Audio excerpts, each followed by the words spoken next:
We All Sleep Alone by Cher. Okay, Cher sings it, but I actually did a little research on this song, and it was written by Bon Jovi. Hmm. That's what I found from the interwebs.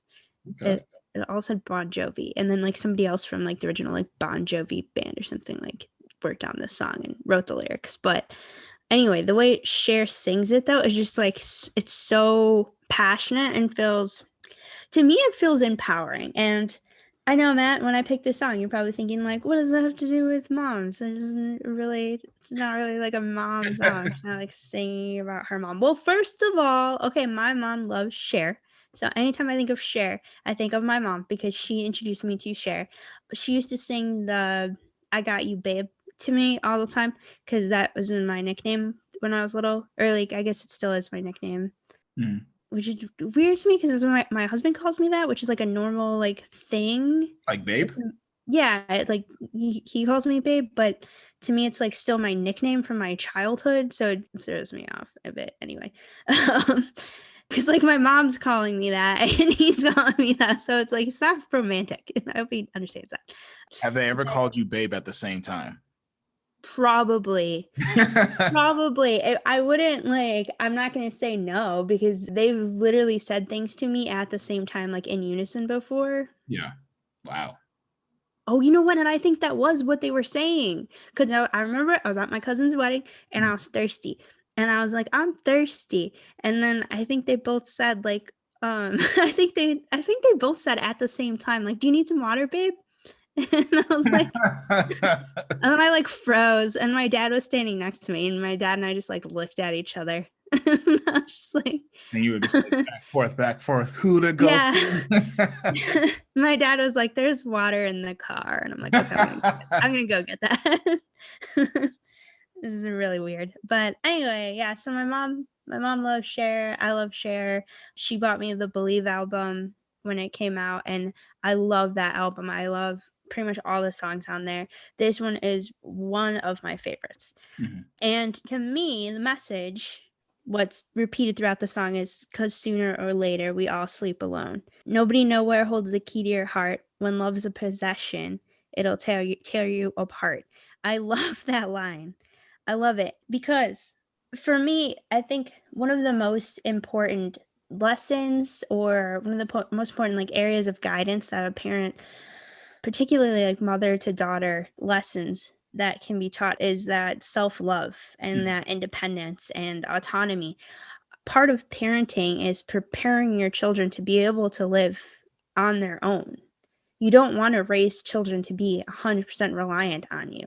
You Yeah. know, that's neglectful. You know, that's not good parenting. You want to create a relationship where, you know, your children want to be around you. They want to see you. They want to talk to you, but you don't want to create a relationship where they're dependent on you as they get older. You also want to help your children become adults that are not dependent on others. That's part of, again, creating a strong person, helping to create a strong person. Yeah. And this song is to me, I mean, it's true. It's true. The lines, it is true. Everyone sleeps alone eventually. It's, you know, like you could be married for 50 years. My mom and dad actually their 45th anniversary is tomorrow. Ooh. So they're celebrating that as well as Mother's Day. But yeah, you could be with someone for decades, but eventually, and yeah, it's sad, but eventually you're gonna be alone.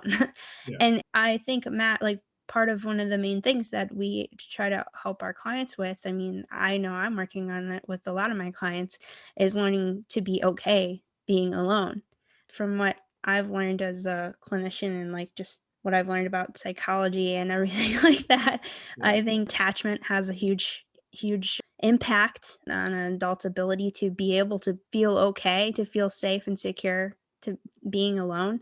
And again, that's why I say I feel like it's a huge part of being a good parent, being a good mother, is creating that secure attachment for your child and teaching them that it's okay to be alone. And it's important for both genders, but I think for females, there's a you know, more of a societal pressure to have someone take care of you. Yeah. I think we can agree upon that, you know? And there's societal pressures for men that you're supposed to be the caretaker, you're supposed to do this. But that's why I like this line in the song so much, that when love is a possession, it'll tear you apart. Because for me, that goes both ways. Yeah. You know, you can't, it can't be a possession. It can't be something to like gain and hold on to. And even between mother and child, you know, what we were talking about with sort of like the narcissistic parents and sort of good parenting, it's like your child is not your possession. You know, you want to foster your child's independence. You want them to feel safe and secure on their own. So I know I'm repeating that a lot, but I feel like it's important. It's just it's important because Matt, like you and I are the ones that are trying to pick up the pieces when this is not done properly.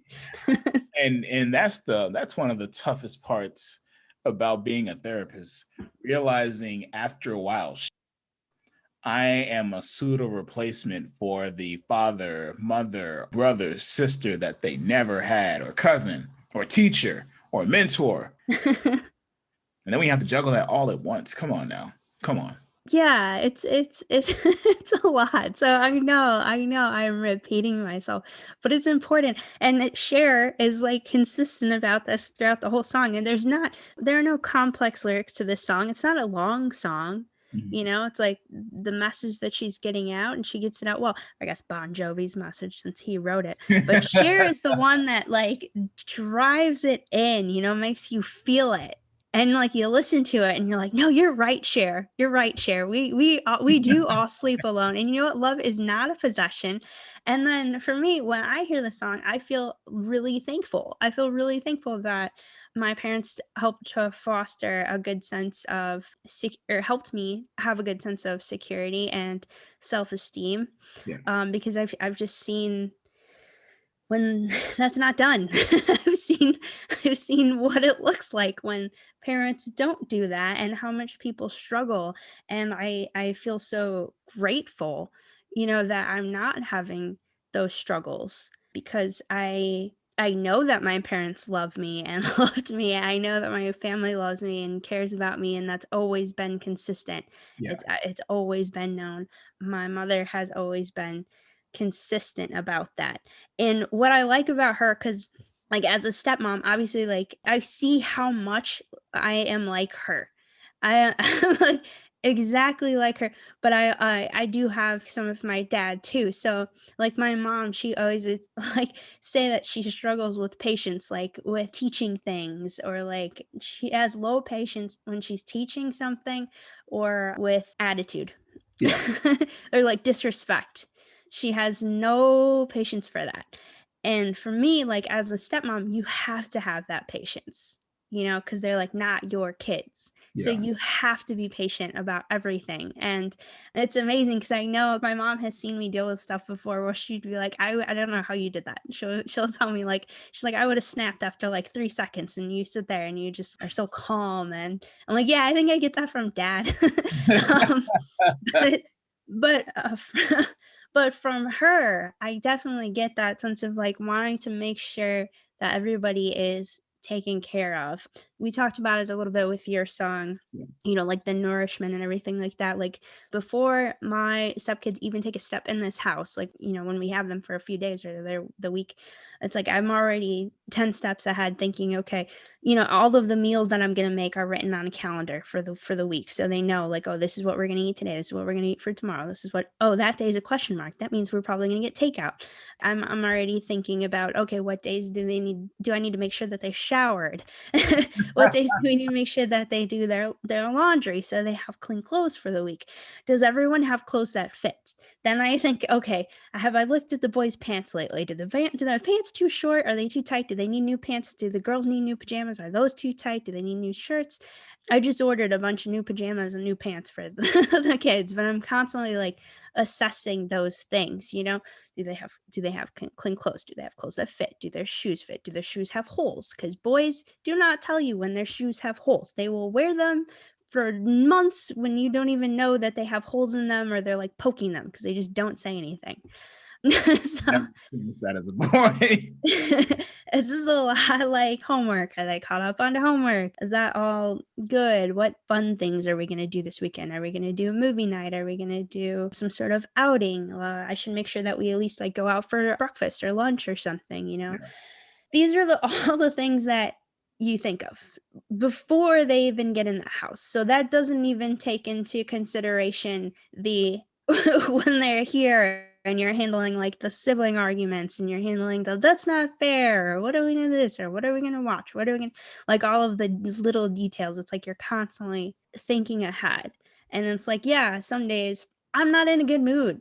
Sometimes I'm not in a good mood at all for like a few days. Yeah. But and it has nothing to do with them, and I make sure that they know that. I could be in a horrible mood, but I make sure that I make them, you know, what I said I was gonna make them for dinner. I make sure that they have snack night. I make sure we have movie night. I make sure that they still have every single thing that they need, Yeah. you know? And every night I still say, "Good night, I love you," you know? And I feel like that's one of the biggest things that I got from my mom, because my mom was always not in the best mood either. Because she was working like multiple jobs, you know. Her and my dad both worked two jobs. And my mom also went back to school late in life. She went back to get her associates. I think she was like in her 40s when she went back for that while working two jobs. So, yeah, I wouldn't have been in a good mood either, like pretty often. But I still, like, through her behaviors and through her consistency, I still knew that she loved me and that she cared about me and that that was never going to change. Yeah. You know, like I said, that's what I like about the message from this song. It's about just, you know, realizing that, yeah, we're all going to be alone at some point. But if we have a security in our relationships and we know, you know, that we are loved by the people that matter and we know that we love ourselves and that we, I don't know, like, you know, have that strength to keep Yeah. going. Yeah. Cheers all about that, like strength. One of the things that you said that really, I think, stuck with me was I think about how much effort it takes to be a parental figure. Like, again, I'm a cat dad. Weird to say, but I was just in the kitchen early when I got home making myself a PB&J for a snack. And my boy, Apollo, he loves to just put his head in the refrigerator and just look and just see what's there. And normally when he does that, I'll just say, excuse me, need you to move. Thanks. I talk to them like they're my actual children. Now, if babies speak with legitimate like conversations and talk to them, and I'm just like, I don't know who you think you are, but I appreciate you moving for me because, you know, I appreciate you and I love you, but sometimes you get on my nerves. And I was like, wait, I like this. One of my values that I am becoming much, much more in tune with is the value of communication.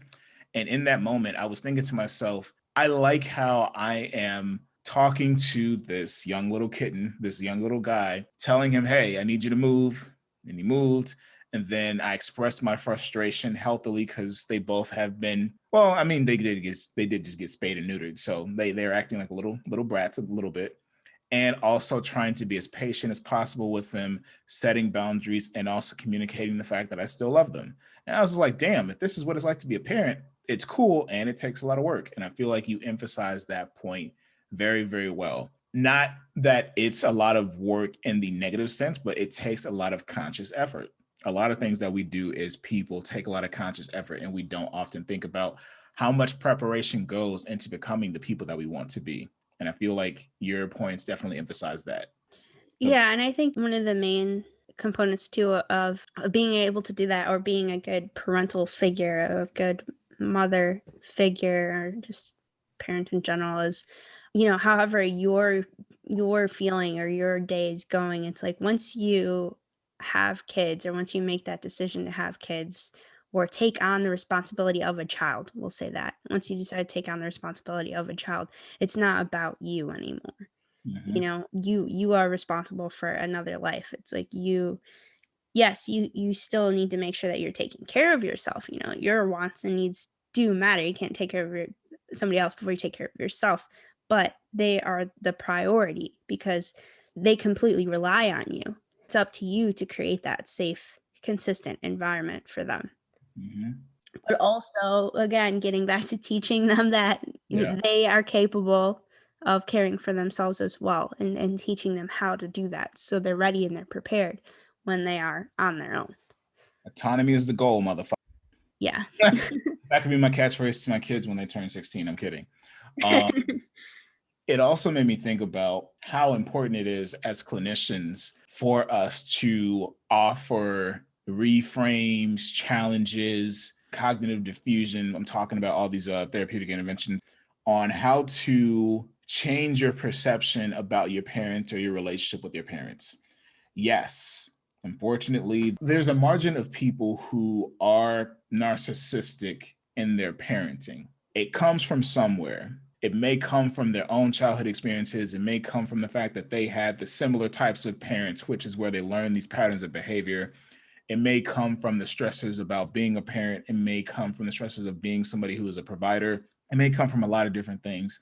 And you have every right in the world to have the feelings that you have in relation to your childhood, your upbringing, your development. Because, like Anna was saying, a lot of what matters is how conscientious and consistent you are as a parent to help your child become much more autonomous in nature. And sometimes it's about learning how to take that perspective, not just your own perspective, but incorporating the perspective of your parents, even though they may not share what their struggles were, the issues were, but trying to enhance your perspective taking by learning about what it is about this dynamic that can be hard, that can be difficult, that can be harrowing, so that you can come out of that dynamic of, man, I have really narcissistic parents, and finding a way to, what's the phrase that they use?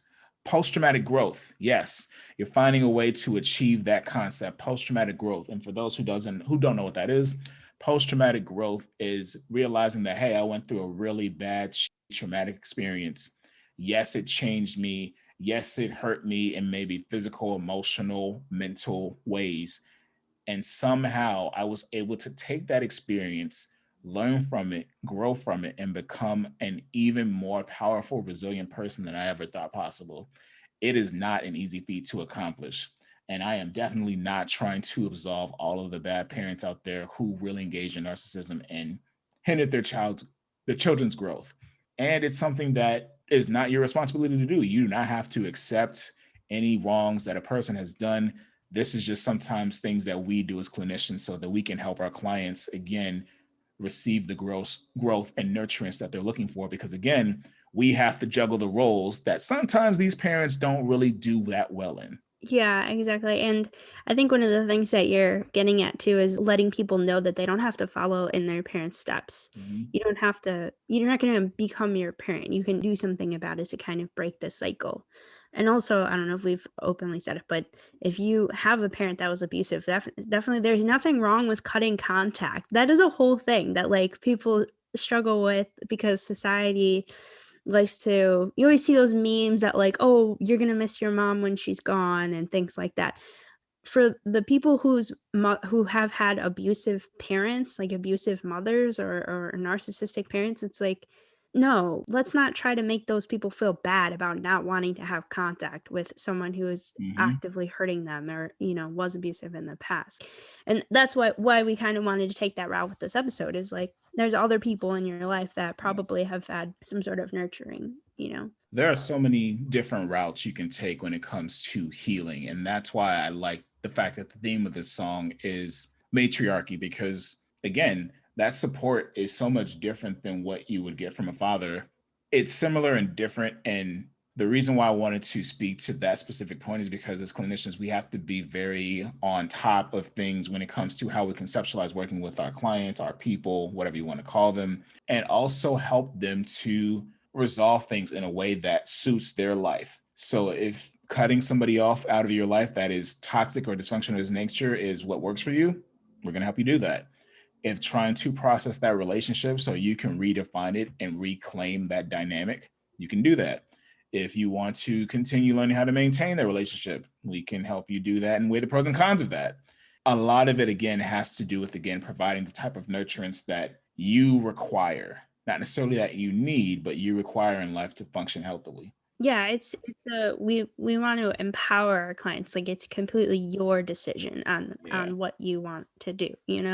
Same Mhm. as like forgiveness, for example. It's Yeah. always up to someone to decide when and how to forgive. It's not needs to be done immediately. Mhm. So Yeah. I only have a few points for this song because you really articulated a lot of things very well.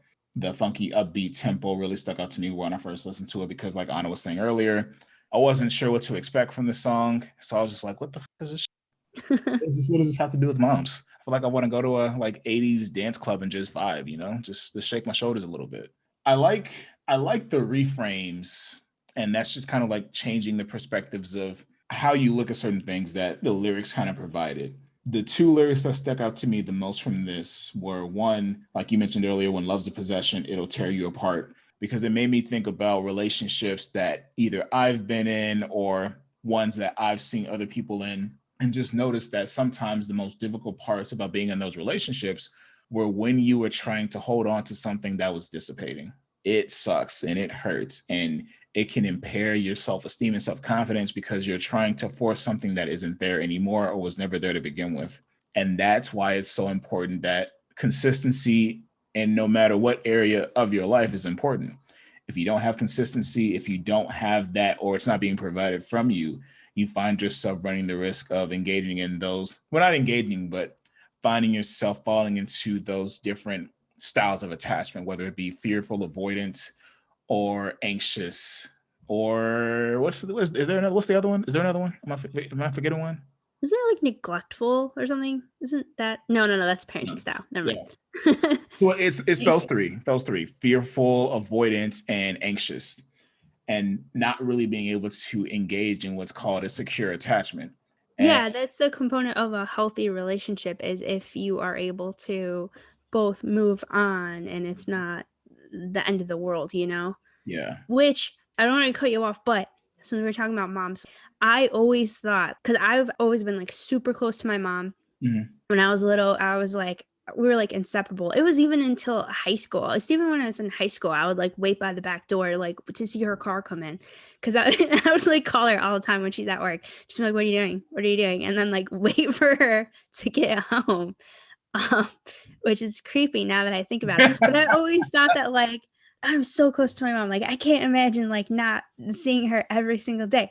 And I think it wasn't until like I left for college when I realized I'm totally okay with this. And like I didn't realize it then, obviously, because I didn't know anything about like attachment. But like now as an adult, I'm like, that was like the awakening moment where I was like, where I realized like I have a secure attachment with my parents. I can be away from them and be okay. But like then again, Matt, you know, because I tell you, like Yeah. now when they come to visit and they stay for a couple days and then they leave, I'm like in tears because That's a good point that you brought up for the listeners. If you do start Googling and researching attachment styles, they can switch up depending on the context. And Anna's giving an example of that, how, yes, she is a secure person overall in her relationships, but because of, hey, we're adults, we are adults with responsibilities, and we're still new at this. So sometimes having our parents around reminds us of, oh, yeah, the good old times. And then when they go away, it's like, fuck, I got to be an adult again. Fuck this. yeah, that's exactly how it feels. Like they're here, like doing everything, and then they leave, and then it's just like the stillness of the empty house, and I'm just like, oh, it's just me again. I gotta do While that. your husband and stepkids look at you like, what? Yeah, like now I have to feed everybody again and run this house. Yeah. But shout out to my mom again because if it wasn't for her, I would not know how to run this house. She taught me everything that I know. So With my attachment style, I can say that it probably varies too from secure to probably more so anxious. And I feel like that's because, at least from where I grew up and also the environment I grew up in, there were worries that I had to sometimes carry in order to be secure and be safe, whether it was out at school, in the neighborhood, or sometimes even at home too. Nothing too big, nothing too drastic, but I feel like that's why I can have some empathy for parents who have maybe slight narcissistic tendencies, just because again it's hard to be a parent, it's hard to be one if you are young and you're bringing young kids into the world because you still haven't actually developed any maturation to realize that things aren't about you. And also birth order is so important too because I am the youngest in my family, and There, of course, is that whole, spiel about how the youngest get all the nice, cool things, and that's not necessarily wrong. Sometimes, though, you may run into a dynamic where while you're getting all the nice things, the parents are a little more hands off too. And sometimes that's a good thing because you get to explore and do new things, but it doesn't really provide you with security in the sense of, is this unconditional? Is this conditional? What am I doing here? So you have to kind of be able to be very mindful of that as a child. And of course, children are mindful about that. So they end up really feeling confused and worried and anxious and neurotic sometimes. Not me though. Not me. It does also. I'm a youngest child too, but also the only girl. Also, my brothers are way older than me, so it was kind of like it. Well, we both had that where Mhm. we were both kind of like the only child Yeah. situation. Yep. But as a girl, you don't get that what you were talking about, freedom. Yeah. That's not a thing. Especially within Hispanic Latinx culture. Oh yeah. Oh Yeah. yeah. No, my parents were like completely like still everything had to get like vetted by them up until like I got married. It's like, 'cause I didn't live with them, and then it's like, oh, they're still like, well, I don't know, we don't agree with you making this decision or that decision or whatever, and okay, like okay, But but yes, that point, that lyric in particular really stuck out to me. And the second one was, I won't be no prisoner of somebody's needs. oh, I forgot about that, Matt. Thank you. Mhm. Yes. Oh my gosh. Yes. Because again, when it comes to developing a secure attachment with yourself and others, you have to be able to reconcile that, yes, your needs and wants are important, but nobody exists in this world to help you with your needs whatsoever. That has to come from you, only Yes. you. Yes. Sometimes we can get caught up in either projecting that onto others or taking that on from others too, because they may have needs that they're not providing themselves with security on. And then let's say you are a secure person and you are like, you know what, fine, I'm going to give and give and give. And then you're realizing, shit, I'm not getting any reciprocity. So now you're anxious, or now you become avoidant because it's like, yeah, nah, I don't want to do this anymore. I'm going to push you away. Then you become fearful. And it's like, oh, shit, what if she breaks up with me? And all this other stuff too. So you have to be very conscientious about how you decide to be in any relationship with somebody, whether it be platonic, romantic, occupational, and so forth. Because if you find yourself a prisoner of needs, you lose that sense of self. And boy, is that important. And who do you get that from for the most part? Your mama. Yeah, your mom. Your mom. Exactly. Yeah. We've said it before in other episodes where with relationships and especially marriages, your whole sense of happiness cannot come from your partner. It has to come from yourself. And that's again one of the greatest gifts I've gotten from my mom. My mom and dad have always had their own hobbies, their own things that they like to do. Like my dad really likes guns and like horses and he's got his own stuff. He really likes music too, actually. Yeah. And my mom likes music. She's a very social person. She likes to do a lot of different things. She likes baking. My dad likes cooking. I've always noticed like they have their things. Their happiness is not completely relying on each other. And maybe that's why they're celebrating their 45th anniversary here, because they have lives that exist outside of each other. But also outside of me and my brothers. Their happiness is not revolved upon us. I mean, they love my niece, my baby niece, but she's Yeah. adorable. But like, that's not the entirety of their existence. And that's one of the best gifts I think I've gotten from my mom too, is to find my own ways to be happy. Must be nice. Speaking to your point, me and a few other guy friends, we were talking about this on another podcast that I do with them, the No Man podcast. Shout out to that one. We were talking about what it's like being a male raised by a woman, strong, opinionated women. And we talked about how difficult that can be because once we hit adolescence, we have to reconcile again autonomy or dependence. And with each of our moms, we talked about how they would often try to keep us either in the home, keep us within like certain rules or like guidelines about how to do things, what to do or what not to do. Kind of like what you were describing. They would vet everything that you would do, where you would go, he would bring home. they would try to do the same to us. And a part of what I think is the male rite of passage in terms of becoming a young male is going like, yeah, it's time for me to stand up to you. Time for me to stand up to you, mom. Like, I care for you. I know that you have my best intentions in heart, but I need to learn how to be autonomous. I need to learn how to be independent. I need to actually go out into the world and experience things that may be scary, that may put me in danger, that may have me facing some troubles, because then I learn responsibility. I learn ownership. I learn how to take accountability, and I learned to stand on my own 2 feet. And it is a hard fight to sometimes engage in, because again, if you are raised by a strong woman, she's going to just come back at you. And then you have to stand firm.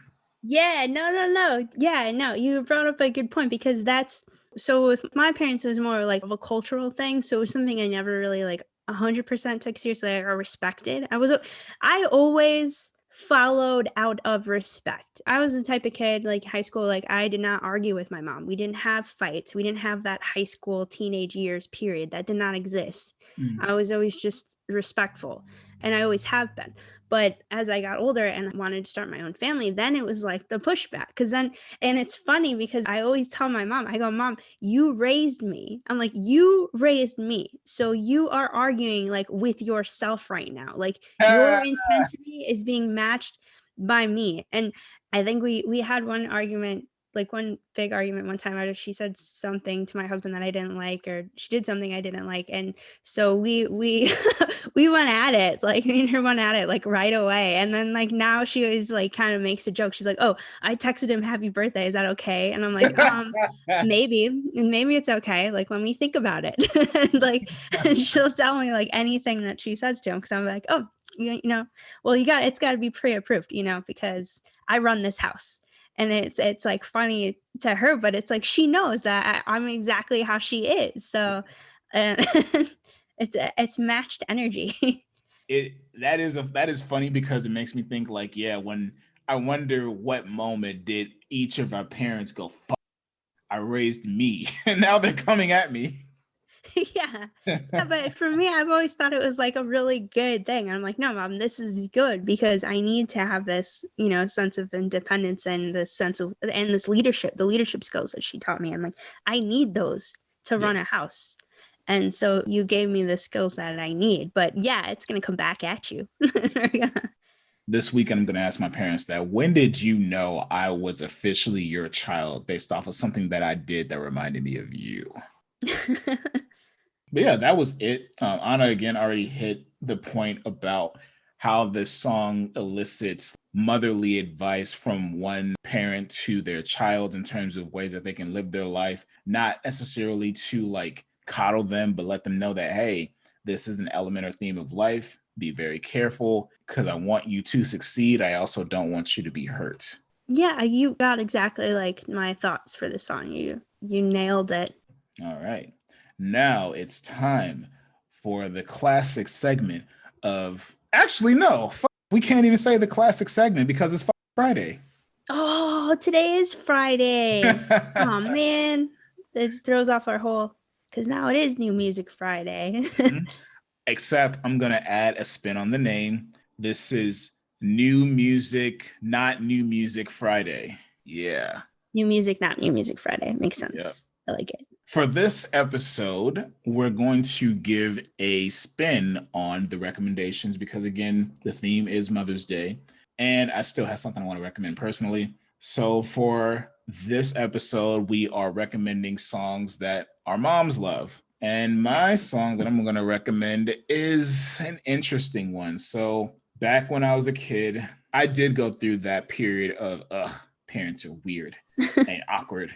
More so with my mom than my dad, because my mom, she is very sociable. She likes to have fun. She likes to dance and just doesn't take herself seriously sometimes, which is cool. And I know I get that from her. And at the same time, it can be a bit annoying because when certain songs comes on the radio that she likes, she butchers the lyrics. And that makes me cringe so much, just because I'm really into music. I'm into artistry. I'm into just music overall. And just to see her like sing certain songs And the way that she does, it just irks me because it's like, that's not how the song goes. That's not what they're saying. You're just saying that, that, that, that. And I'm just like, that's not the lyrics. So my song for her is going to be the song Trick Daddy, I'm a Thug. Is that a song that she often sings wrong? When, yes, very much so. That song's been out since I think like the early 2000s. Of course, she's not going to learn the lyrics. She doesn't have to. All she does is just like mumble along with beat. And the thing that really drives me crazy about why she likes it is because she always talks about how her generation's music is better than mine, which it is. But with this song, I don't I get why you like it. I know it's just because of the beat. I know it's just because of how Trick Daddy sounds when he's rapping on the beat. But for somebody who judges the cursing and the lyrics and how they talk about women on the song, you picked the wrong song to like in reference to my generation. You want to like this song when this song is one of the most misogynistic songs that came out in the early 2000s. Okay, mom. I'll let you cook. This is your song. This is why it's my recommendation for today. I get why you like it, and I don't get why you like it at the same time. That's funny. That's all very funny. You can hear my aggravation right now, like, my head. I know, and I like it. I like this because she sings the songs wrong too. That's funny. I went a different route. I picked a song that my mom likes, and she likes Diana Ross. She likes the Supremes. So I picked "You Can't Hurry Love," classic song by the Supremes. But it's one that we used to listen to a lot together, and it's one that she so, sometimes she does. Well, this is kind of embarrassing. Like if she's listening to a song and she thinks it has something to do with me, then she'll like repeat the lyrics to me, but like be like, "Did you hear that, Anna? Like, did you hear that?" She likes to sing to me. She's still, if I don't feel good to this day, if I don't feel good, she'll sing that "You Are My Sunshine." Yeah. You know that song? She still Yeah. sings.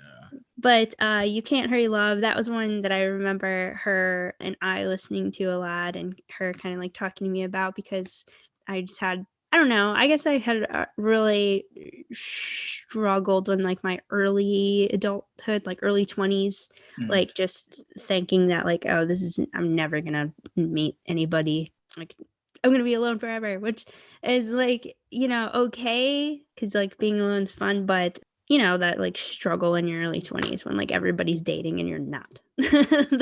that sort of thing. Just feeling like down. And so we would listen to this song, and she would just tell me like, oh, you have to wait and you'll find somebody good. And counter to my dad, who was just, Anna, the world is full of men. So you don't need to cry about one. He's like, there are men all over the world. And I'm like, that's a good point, Dad. And then he's like, you shouldn't be dating until you have a car and a house. And I was like, okay. I understand the car, but why the house? I don't know. He said I need to have my own car and my own house before I started dating. I only had one of those. When I got married, I had a car. We picked out the house before I got married, but the car's mine. The crappy car is mine. I own that. So, so I don't know. It's just a song that just really makes me think of her. And for this Mother's Day episode, though, I do want to give a shout out to my brother, because my brother was like the third parent. And my parents have even acknowledged that. My dad said that the other day. He's like, you had three parents growing up. And my brother was very nurturing. He took care of me from the day I was born. He gave me bottles, changed my diapers, made sure I had food.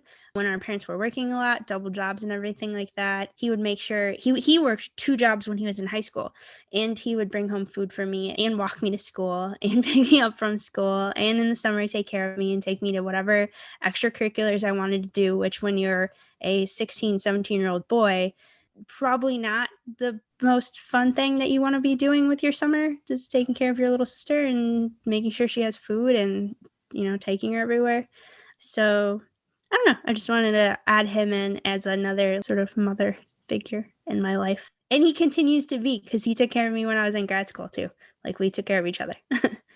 I hope he appreciates being called a mother figure.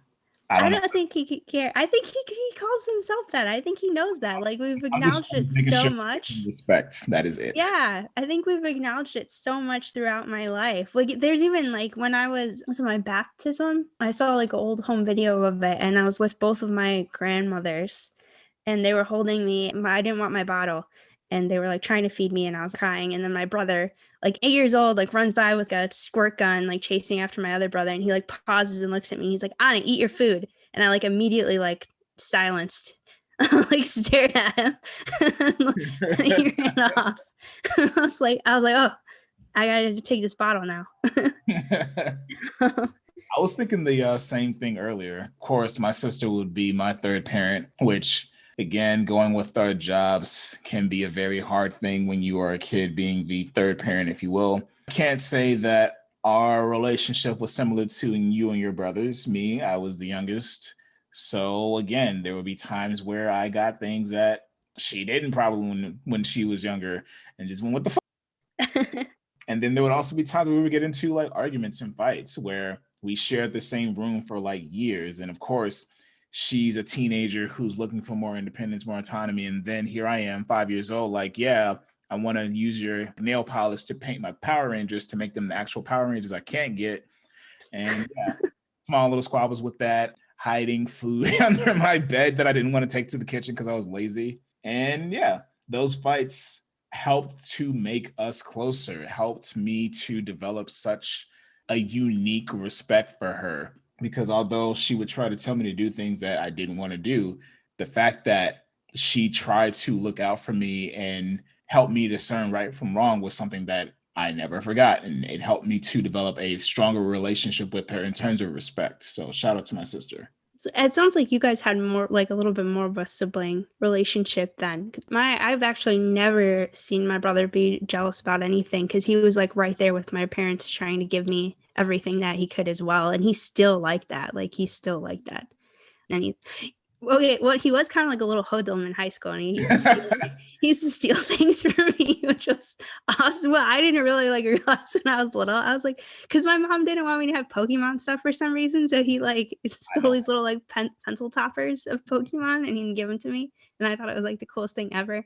But yeah, he's always been that like caretaker, like, oh, do you have when I was in college, Yeah. do you have food? Are you taken care of? Do you need, let's go out to eat. Let's go get groceries. Let's go do this. Let's go do that. Like he's always, even if he's ever felt that way, he's never, ever, ever given me the inclination that he ever like had any harsh feelings about me having more than he did or anything like that. He's never given me, he's always been that like just the same as my parents. I don't know, that unconditional positive regard and unconditional love. Yeah.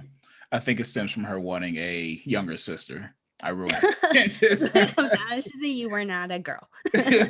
You're resentful. There are two more recommendations I want to give. One is a song that I was considering for this episode, but decided against. It's Lauryn Hill's To Zion, which is a tribute to the relationship she has with her son. I wanted to recommend that out of respect for another maternal figure I have in my life. Shout out to my former clinical supervisor and friend, Dorothy. And this one is a personal run that I have that has nothing to do with music because, again, the name of the show is Your Therapist Playlist. So this is something I would add to a playlist of streaming shows I would watch. And the show is called That Damn Michael Che. It just premiered on HBO Max yesterday. Didn't even know about it. Saw it last night when I was waking up from my cat nap with my kittens, literally a cat nap. And the show is funny. It's insightful. It's dark. I would recommend it if you were into comedians, sketch shows, and stand-up. Got anything else, Anna? No, I think this was a good conversation. We had a lot, Yay. we had a lot going on today. We were worried that this is going to be a drab ass episode because we've been going through some shit, and now we made it through with fire.